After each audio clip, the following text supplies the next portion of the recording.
Hey fellow foodies! I'm making one of my favorite Japanese dishes, Tamagoyaki. I encourage you to try if you haven't yet. You'll find this in most sushi restaurants. It's also sometimes just called tamago. First, let's make the dashi stock. I'm using my dashi granules and dissolving it in hot water and setting it on the side. Then, we're going to crack 4 eggs in a bowl. And then we're going to give it a little whisk. And then add in 2 teaspoons of sugar, 1 teaspoon of mirin, 1 teaspoon of soy sauce, and 3 tablespoons of the dashi stock.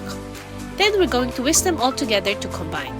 I'm using my tamago pan, but you can definitely cook this in a regular non-stick pan as well. The important thing to remember in making tamago is to make sure that your pan is well oiled every single time before you pour in your egg mixture.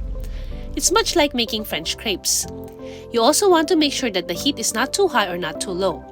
I have mine on medium to make sure the eggs cook evenly. I'm by no means a professional in making tamago as pretty as the ones you see in some restaurants, but it's definitely doable at home. It just takes some practice. The first roll is always tricky. It doesn't need to look pretty because it's going to be inside, but you definitely want to fold them on top of each other as evenly and neatly as you can. After the first roll is done, move it to the top portion of your pan and put oil again and pour in a few more tablespoons of your mixture. It helps to lift up the cooked roll at the end and let some of the egg mixture cook underneath. It will also help make it easier for you to do the next roll. And make sure to let the egg sit a bit before folding it over. But do not wait too long so that the egg doesn't overcook. And it also depends on how thick or thin the size of your pan is, as well as the egg mixture, so you can see how many rolls you can make. With this pan, I was able to make 3 rolls. Some professional chefs take years to master the flip. I just used my chopsticks and a spatula to help me.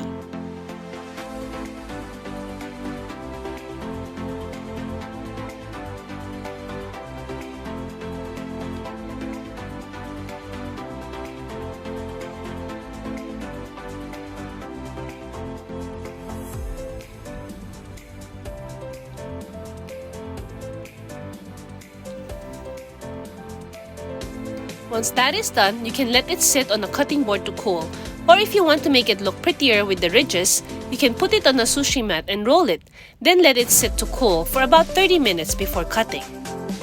Then you're going to unroll your mat and cut it in 1/2 inch slices. You can serve it as is, or use the slices to put on top of sushi rice and roll them. I hope you like my version of Tamagoyaki. Please click thumbs up and subscribe to my channel for more cuisines. And as always, thanks for watching!